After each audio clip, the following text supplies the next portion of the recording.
report from the Southwest Pacific, where American planes, powered by high octane, serviced by billions of small parts from the factories of America, are delivering packages of death to the Japs, bombing the daylight out of the rising sun.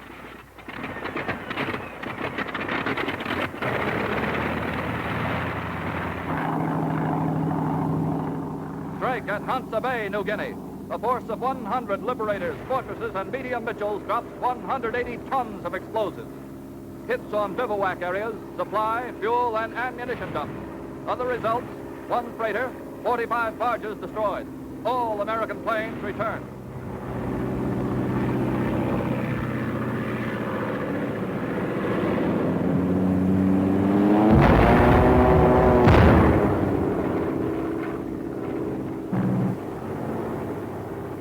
Raid on Wewak, New Guinea. A surprise attack at Jap Pearl Harbor. 120 Jap planes destroyed. 50 Jap planes damaged. 1,500 Jap airmen and ground crew killed. 3 American planes lost.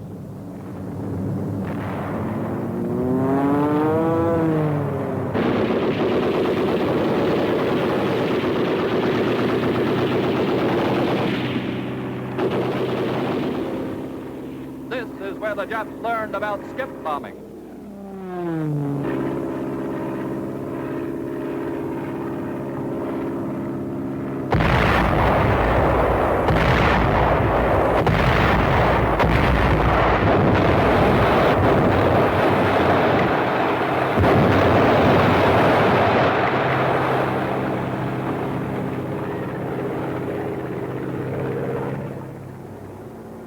Raids on Rabaul, New Britain.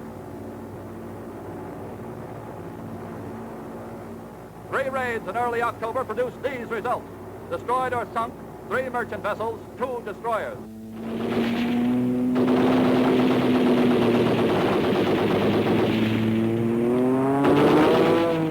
100 jet planes destroyed on the ground. 50 jet planes damaged on the ground. 26 out of 40 jet fighter planes destroyed in the air. 5 U.S. planes missing, others damaged.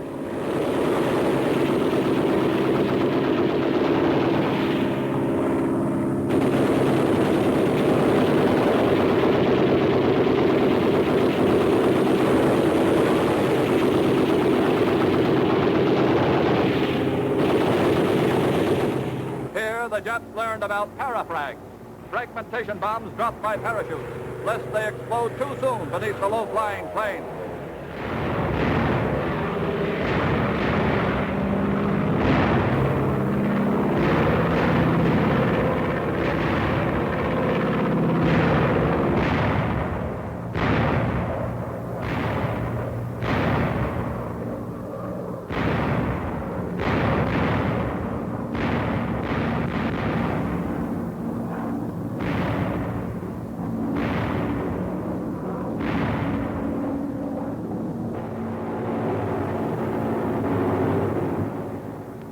American fighter planes with 100 octane gunning them across the sky on business of their own. GSAP stands for gun sight aiming point. Cameras synchronized with the bullets. For the next few minutes, you'll get a gun sight view of the target. Hang on. Finchhofen, Lieutenant Richard L. West in combat with a Jap fighter.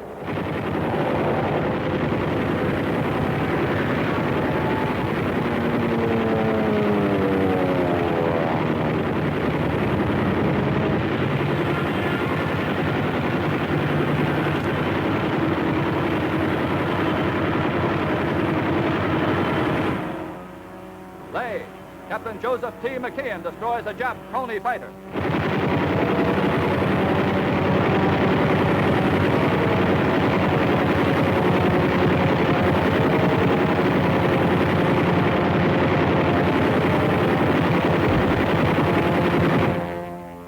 Huan Gulf, Lieutenant Noel R. Lundy destroys a Jap Zeke fighter.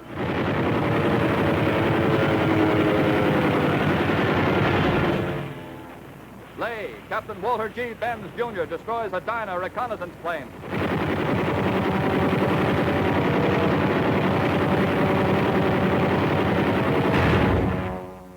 Lay, Major Thomas L. Lynch destroys a Jap dive bomber. Wewak, Major Lynch destroys a Jap Dyna reconnaissance plane.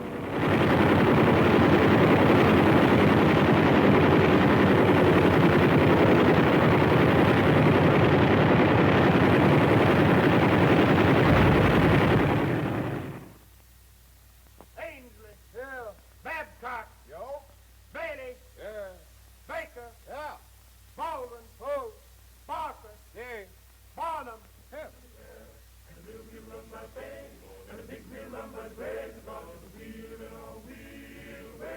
Munda, in the Solomon, way out in the middle of the world. Munda of the airfield built by the Japanese, bombed and taken by the Americans, and rebuilt by the Americans.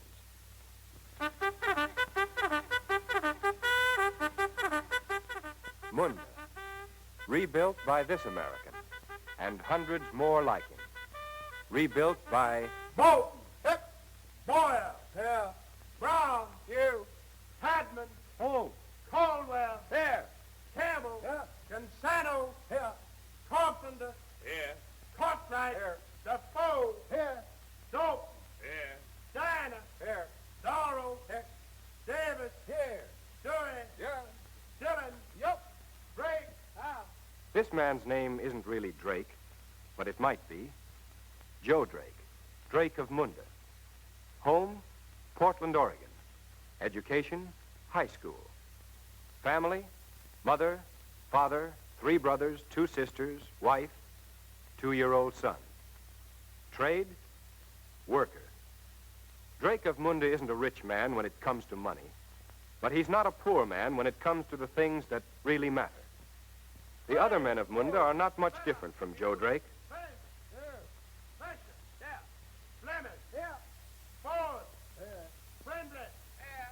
The roll of honor goes on and on.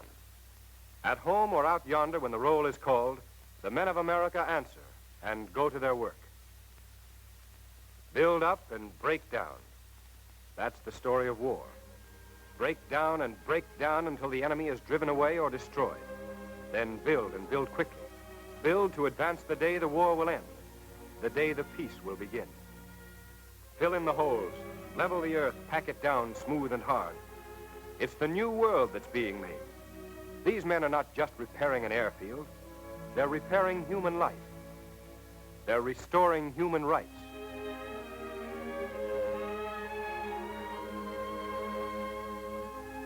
They are serious men. They are men of faith. They are proud men. They're angry men. They are the men of America. Nothing can stop them. Nothing has ever stopped them. Nothing ever will. The job is done in record-breaking time. The precious field is ready.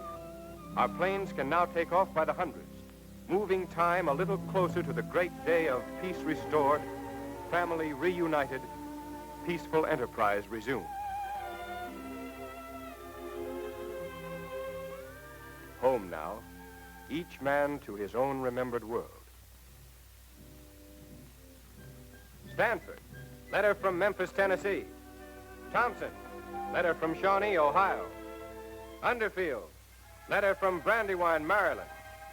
Van Horn, letter from Hemlock, New York.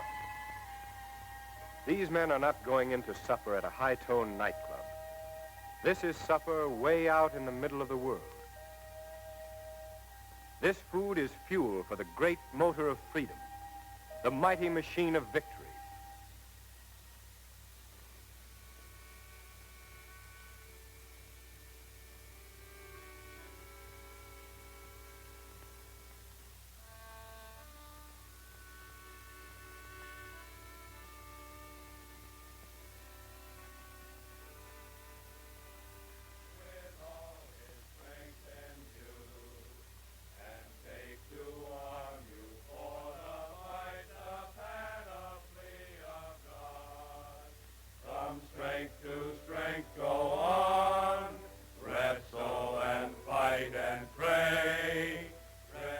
Good luck, men of America, way out in the middle of the world.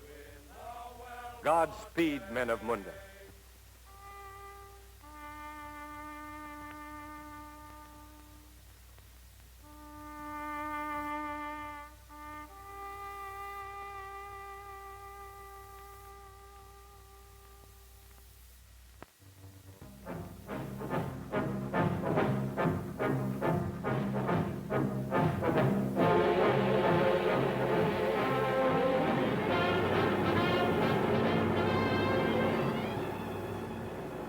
There, far below this plain, down on that Italian beach, is the landing fleet of the American Fifth Army.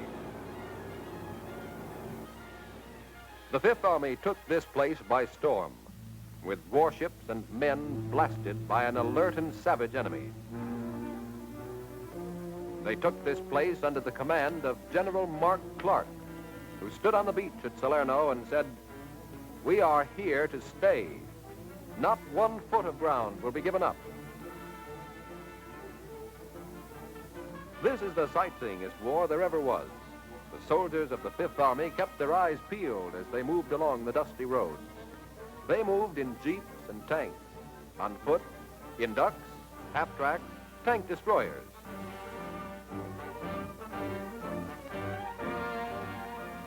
They saw Englishmen fighting beside them, English equipment on the roads alongside their own.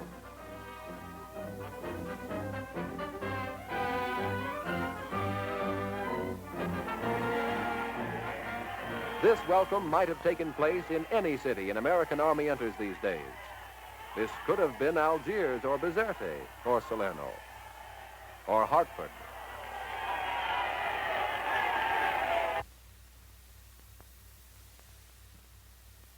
This could not have been Hartford.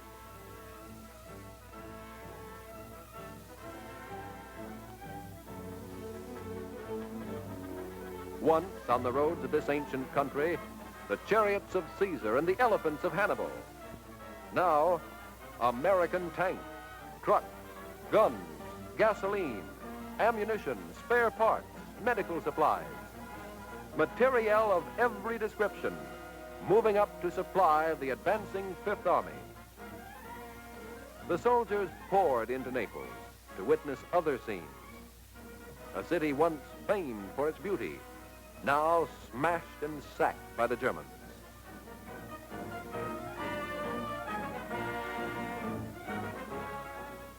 People begging for clothes, water, bread.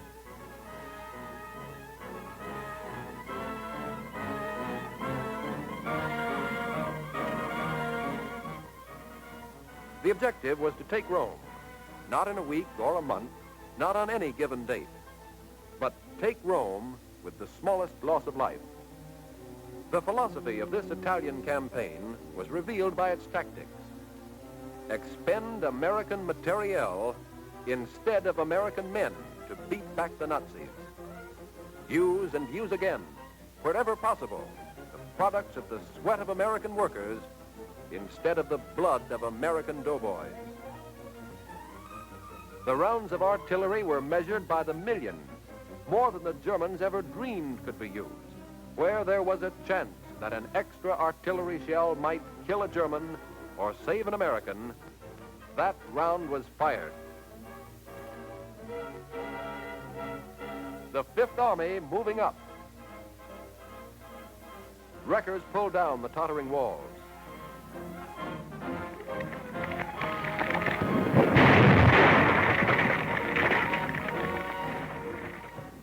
Yankee-built bulldozers cleared the streets and roads so that the mass of supplies could come through. Mine detectors cleared the fields so that the tools could get to the front, so that weary men could make their way to the two great luxuries of the foot soldier, hot water and soap, a few moments of rest. These are the soldiers of the Fifth Army. These are the men for whom their fellow workers at home are toiling. And where there was a chance that an extra artillery shell might save an American, that round was fired.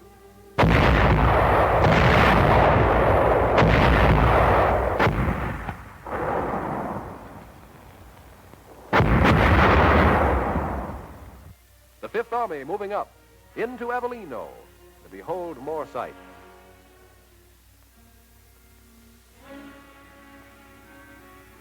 A deserted city, a lone child,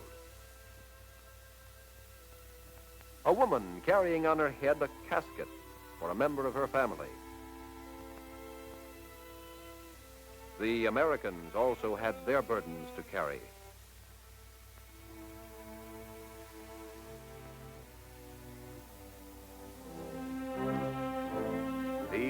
honored in their generations and were the glory of the time.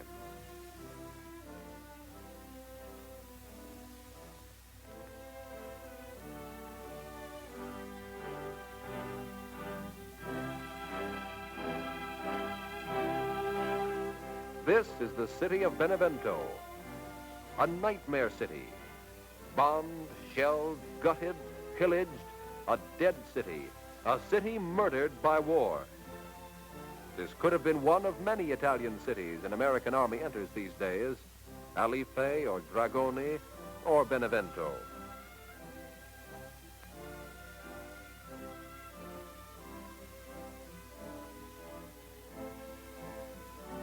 This the sightseeing Fifth Army saw, and thank God it could not have been San Diego or Boston or Hartford.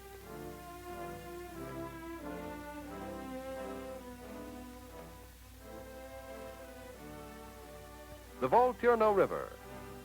Across this river, the road to Rome. Here the retreating Germans dug in.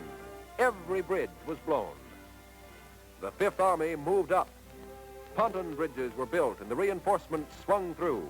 Tanks, trucks, guns, gasoline, ammunition, spare parts, medical supplies, materiel of every description. Tons upon tons of these instead of lives upon lives of American fighting men. The Americans fought the enemy and the elements. They had battered their way to the Volturno.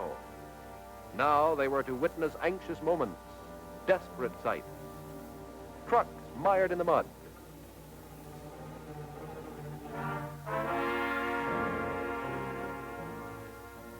Ponton bridges breaking up, swept away by the force of the river.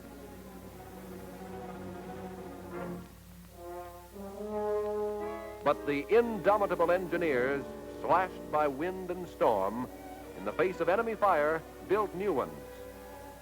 The Fifth Army moving up, across the Volturno, across every barrier on the road to victory.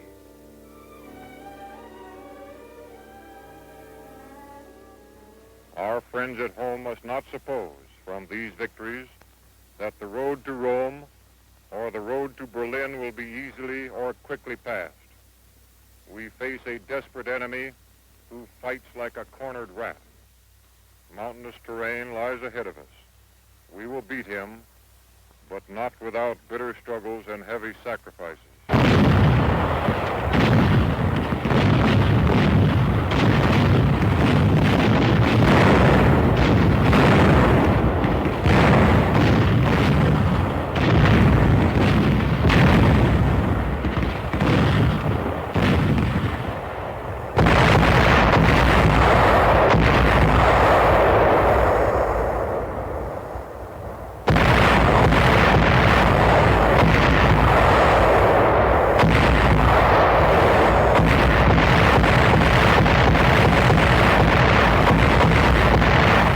Soldiers who are moving forward against the enemy's fire know that the war has still a long course to run.